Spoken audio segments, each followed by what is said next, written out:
listening to The Mountain Gardener with local expert Ken Lane. Mountain gardening is very rewarding, with a few Ken's tips, tricks, and garden shortcuts sure to turn your thumbs even greener. Now welcome back to The Mountain Gardener. And we are back in the studio with Lisa Waters Lane. She comes each week and just shares her garden knowledge, plethora of garden knowledge. I just had to use that word today. So she's coming in to just share. I see you've got all kinds of, looks like the first crop of pansies came in. They're spectacular. I know. Are those mammoth pansies? Well, okay, we're talking about these already, huh? I think before we go there, because I really want to do a shout out for next weekend. Yes. So Grapes for Good.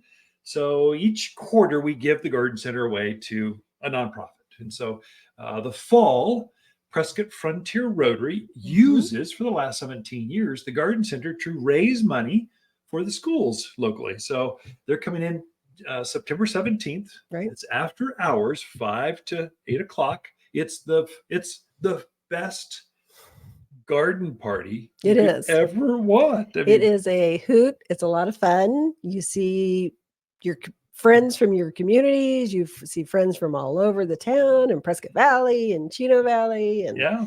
So it's fun. So come join us. Tickets are $80. Bring a friend, bring neighbors, all the money. The sponsors have covered all the costs. So Barry with El Gato Azul is going to do all the cooking. He's pairing the wines with Lloyd's Liquor downtown. He's got desserts kind of figured out. It should be a fun time. Bring neighbors and friends. You can get tickets at PrescottFrontierRotary.com. So they've got a button right there. You just buy a ticket and there you go. It's all digital kind of stuff. Oh, cool. So they print it off and bring their ticket with them, or is it on your phone? All of the above. Oh, print. Cool. Just they're pretty sophisticated, or then they've got your name and number right there. Yeah. So it's pretty interesting. QR codes, all this. Boy, they're very sophisticated. Fancy. Who'd ever figure? So Prescott Frontier Rotary. You can just Google that and it'll pop right out. They're a major Rotary club here in town. They do a lot of good work with high schools, leadership programs, exchange students from other countries. They just do a lot of good. Very worthwhile. Yeah.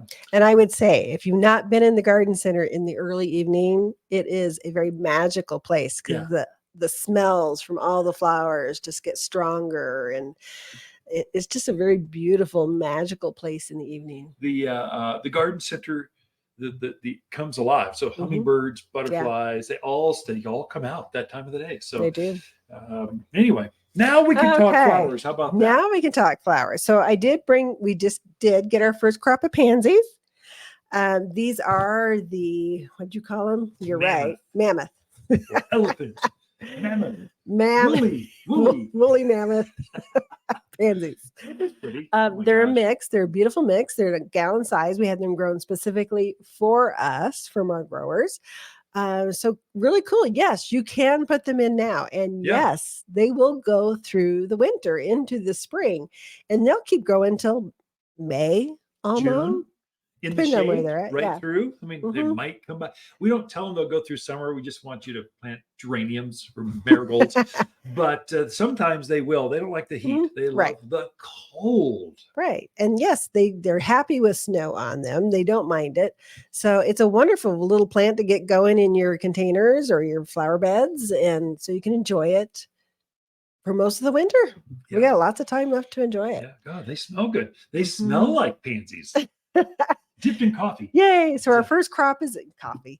Our first crop of those is in. And then I wanted to bring in an aster. I kind of showed one last week, but it wasn't in full bloom. So I wanted to bring an aster in this week that is in full bloom. This is kind of a dark pink one. It is spectacular. It's gorgeous. And I was hiking this morning. I was looking around, and there is lots of little native aster is coming up, and it's more of a purple one, but it's so cute. It's popping up on all the little trails, and it's a good wildflower. True native, and it will actually reseed and spread across the yard. Plant at the top side of a hill that'll spill down. So true native. So butterflies love it. Full sun. take a blow dryer to it, kick curse at asters, and they still bloom like crazy. They do. And we have, I think, 4 different varieties in right at the moment. So definitely a good time to come pick some out. We encourage you to do that. I'll put it over here. Okay. So we also got some other. So last week we were kind of talking about things that give you fall color, because we're big into that 4-season yard. And that fall color is really important. And we got a truck in, and it had some more of the fall color stuff on it. So I thought I would shrubs. Okay, even better. The burning bush. So yes, we got. Well, let me tell you. Oh, there we go. So we got some burning bush in. Now this is the euonymus variety of the burning bush. It's the compacta. And it's the one that's green leaf now, but pretty soon here it's going to start turning that red color. And it's just a bright, bright red one. So we've got that one in. We also have Firepower Nandina. Now, nice. Most people are used to the Nandina or Heavenly Bamboo. The boring one? The boring one.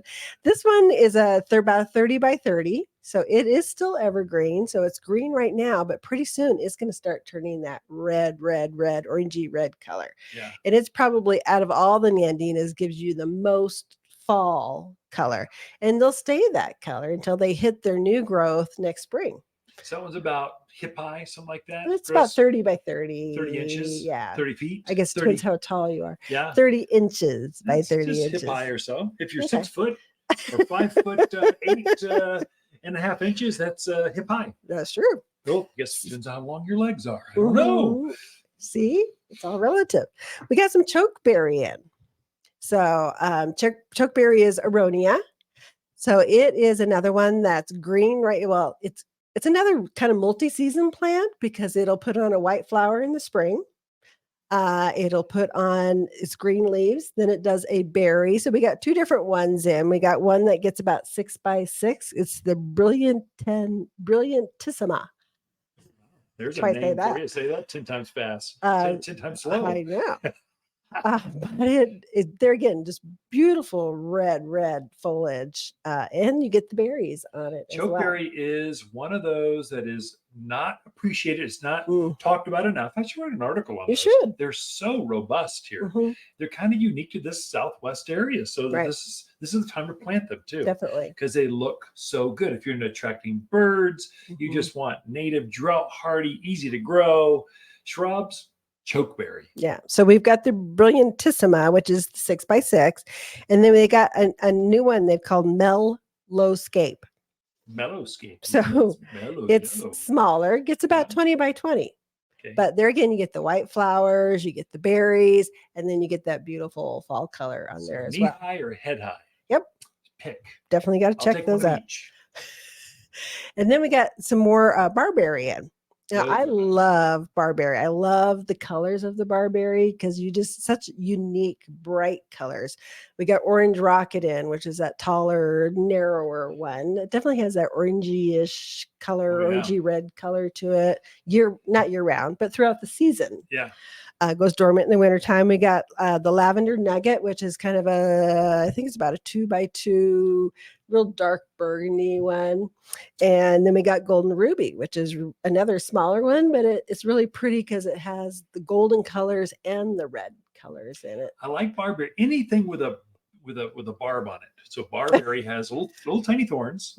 You know it's going to be good for Arizona. So it takes the sun, it takes the wind. Things don't eat on it. It's just a good, robust plant, and they're not evergreen. Right. But the texture on them is so interesting that they look really interesting in the winter, and they look interesting in the spring. When they flower, they're a pollinator. In the summer, they've got that bright color. Yeah. They just have a lot going on and we grow barberry better than anyone else in the country because it likes the dry and the sun. Right. So it's a perfect plant for here. It is. It looks beautiful in the fall landscapes as well. So some of the other stuff we got in that we've been waiting for, I'll do it real quick.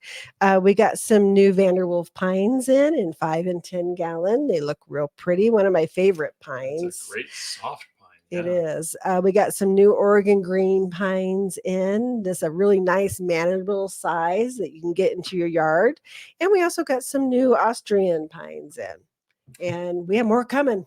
More coming. That's good. So the fall keep crops are checking in. coming. So They are. Lisa, thank you for being here. Ken and Lisa Lane, the Mountain Gardeners. Be back after this. Whether you're freshening up an existing landscape or starting with a blank slate, the Waters in-store garden consultation is right for anyone. If you don't know where to start, Waters' personal shopper service allows you to book one-on-one time with an expert without the crowds. It's easy by phone or through our website. No lines, no waiting. Purchase a $250 gift card from Waters, and it comes with one-on-one private gardener time. You're going to love your yard again. Waters Garden Center in Prescott or watersgardencenter.com. Look for more tips, tricks, and garden shortcuts through Ken's website. Podcast the show, read his weekly garden column, or follow him on Facebook and Instagram at watersgardencenter.com. That's Waters with 2 T's, gardencenter.com. If you enjoy this show and would like to hear more, please subscribe to The Mountain Gardener wherever you like to listen to podcasts.